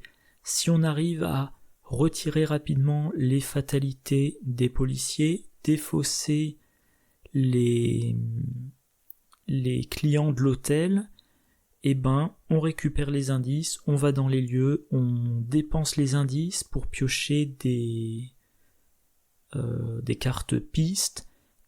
Quand on a les 2 cartes pistes, on va regarder dans le livret quel est notre ennemi. Est-ce qu'on a affaire à je sais plus, à des migots? Est-ce qu'on a affaire aux gérants fous, etc., etc. Et voilà. Le scénario, si on arrive à bien gérer la montée des fatalités sur les officiers d'Arkham, ça se passe bien, on récupère les 6 ou 8 points d'XP, je sais plus. Si on se fait déborder, c'est catastrophique. Alors, sachant que, de mémoire, si on n'a pas eu la meilleure résolution, on peut recommencer. Voilà, donc, tant que vous avez le courage de recommencer, vous recommencez. Alors, sous condition, hein. Je crois que c'est à condition qu'on n'ait pas attiré l'attention sur soi de la police. Et puis, on a un très bon allié à récupérer. Comment il s'appelle déjà ? Non, c'est pas lui. Voilà, le sergent Monroe. Voilà, quand il subit des dégâts, on peut l'incliner pour infliger autant de dégâts à un ennemi dans le lieu qui n'est pas un ennemi innocent, qui n'a pas le trait innocent. Donc si vous intégrez le scénario dans une campagne, vous avez un allié 3-3, qui a des icônes intéressantes si vous jouez bien préparé, et que je trouve un bon exemple. Voilà, mettons dans votre campagne, il y a des ennemis cultistes. Fin de votre tour, vous entrez dans le lieu de l'ennemi cultiste, ou vous l'engagez s'il est distant.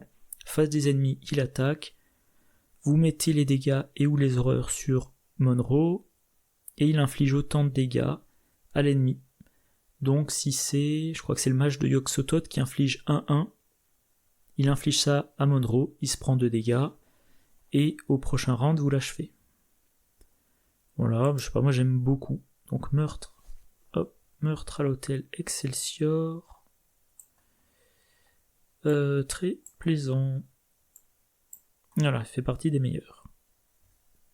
Maintenant, le dévoreur de toutes choses. Donc le dévoreur de toutes choses, j'ai filmé plusieurs parties. Ça fait peut-être 2 ans de ça maintenant. En solo, encore une fois. Je crois que jusqu'à présent, toutes mes parties filmées étaient en solo. Donc, qu'en dire ? Il y a des lieux qui ont un peu une forme de losange. On se déplace, on récupère les indices, on a des petits blobs qu'on va devoir affronter. Quand on a les indices, on fait avancer l'acte, on a l'occasion de mettre des dégâts sur l'acte, un truc comme ça, de mettre des dégâts sur une carte. Et quand on a une certaine quantité de dégâts, voilà, l'ennemi est vaincu. Ça doit être la dernière carte. Voilà, donc on met... Voilà, c'est ça. Je pense que c'est celui-là. Voilà, groupe unique, celui-là. Ah oui, parce que ça, c'est encore un scénario multijoueur épique. Tant que chaque table a sa boîte, vous pouvez jouer à 4, 8, 150, peu importe. Ce qui va changer, ça va être le nombre de points de vie du dévoreur de toutes choses. Donc là, mettons je joue en duo, il a 45 points de vie. Et donc il va falloir infliger des dégâts. Voilà, sachant que quand la partie avance, le dévoreur de toutes choses, dévore des trucs, donc les trucs en question sont retirés de la partie. Quand il y a un effet, voilà, le sujet machin dévore, on pioche 2 pions KO. On regarde dans le livret, il y a marqué ce qu'on perd pendant un certain temps, du style vous n'avez plus le droit de boire à la bouteille jusqu'à la fin du scénario, vous ne pouvez plus manger jusqu'à la fin de la partie, etc. etc. C'est censé être, fluff, amusant, créer une expérience unique. Moi qui suis un joueur très sérieux, très mécanique, ça m'emmerde prodigieusement. Voilà. Donc le principe du scénario est bon, mais le côté dévoreur de toutes choses, jusqu'à la fin du scénario, tu n'as plus le droit d'utiliser ta mini-carte investigateur, utilise autre chose, etc. etc. C'est bien pénible. Du coup, au global, je le mettrai en moyen. Et le dernier, La guerre des dieux extérieurs, je l'ai joué quelques fois, pas énormément. Il y a un lieu central, il y a 3 groupes de lieux, 3 villes, on va dire. Il y a Arkham, il y a New York, il y a il y a Providence, il y a Montréal, il y a New York. Ok, je croyais qu'il y avait Arkham. Il y a 3 dieux, chacun avec sa couleur de carte, chacun avec ses spécificités, entre ceux qui sont nués, entre je sais plus, ceux qui ont des bonus, enfin voilà. Donc on les affronte, mais ils s'affrontent les uns les autres, il y a un système de plusieurs intrigues qui montent à différents niveaux. Il m'avait laissé un bon souvenir en solo, mais je saurais pas en dire plus. Et je pense que je ne l'ai jamais intégré à une campagne. Du coup, allez, je vais le mettre en pas assez joué tant que je me suis pas fait une opinion. Hop, 100%, je vais... Voilà, alors... Ouais, on voit quand même mieux. Donc, si je regarde en haut, qu'est-ce qu'on a ? Civilisation oubliée, cercle brisé, Innsmouth, indépendant. Donc en fait, le cercle brisé n'est représenté qu'une fois, alors que c'est ma campagne favorite. Non, pardon, il est représenté 2 fois. Et Innsmouth 2 fois aussi. Mais Carcosa jamais. Là, 2 fois Carcosa, 2 fois la civilisation oubliée, 2 fois le cercle brisé, 1 fois Innsmouth. Et si on regarde en bas, boîte de base et boîte de base, 1, 2, 3 fois Dunwich, 1 fois civilisation oubliée, 1 fois... Non, pardon, 1 fois Carcosa, 1 fois civilisation oubliée, 1 fois le cercle brisé. Alors, j'ai pas la foi là de regarder pour chaque campagne combien il y en a à chaque stade. Mais donc on voit que... Enfin, la boîte de base, grosso modo, la boîte de base est plutôt vers le bas, Dunwich est plutôt vers le bas, Carcosa n'est représenté qu'une fois ici, mais... et jamais en haut, donc Carcosa, on va dire, c'est un peu le milieu plus. 1, 2, 3, 4, 5. Donc Carcosa, c'est entre les niveaux 2 et 4. Civilisation oubliée, il y en a un ici, mais à côté, il y en a un ici, 2 fois ici, donc ouais, on est essentiellement sur du 2 à 4. Les dévoreurs de rêves, j'y joue plus vu que le principe m'intéressait pas.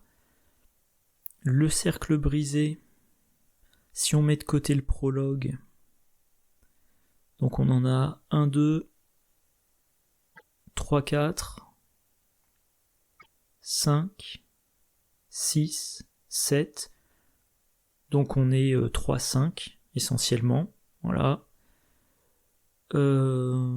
Qu'est-ce qui me manque après ? Mince, c'est quoi déjà après le cercle brisé ? Ah non, voilà, c'est ça. C'est d'abord le cercle brisé, puis les dévoreurs de rêves, et ensuite, enfin, il reste Innsmouth.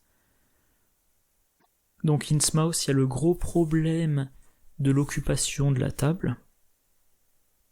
Innsmouth n'est pas représenté ici. Représenté 2 fois ici. Troisième. Ouais, donc c'est surtout Innsmouth, ça doit être 3 fois en 4 et 5. 1, 2, 3, 4. 4 fois en moyen. Et il y en a un qui m'a échappé. Bon, je sais pas. Enfin, voilà. Donc, voilà, je vais m'arrêter là. C'est ma deuxième vidéo de classement, donc j'ai fait les investigateurs, je sais plus combien, 45. J'ai fait 60 scénarios. Si vous avez d'autres suggestions, n'hésitez pas, de vidéos de ce genre-là, n'hésitez pas, sachant que on verra si ça me semble intéressant et faisable. Pour l'instant, j'ai pas d'autres idées. Parce que pour faire une vidéo de classement, il faut qu'il y ait un certain nombre d'éléments. Voilà, je vais pas classer les cycles. Les cycles, on en est au 9e. Je n'ai pas la boîte du 9e, je n'ai pas joué au 8e, ça en fait 7. Je vais pas classer 7 items sur 5 niveaux. Sinon, ça serait vidu, hein, c'est ce que je viens de faire là. Mais je sais pas, voilà, si vous avez des suggestions du style les alliés ou les armes. Voilà, je vais m'arrêter là, moi je commence à avoir faim.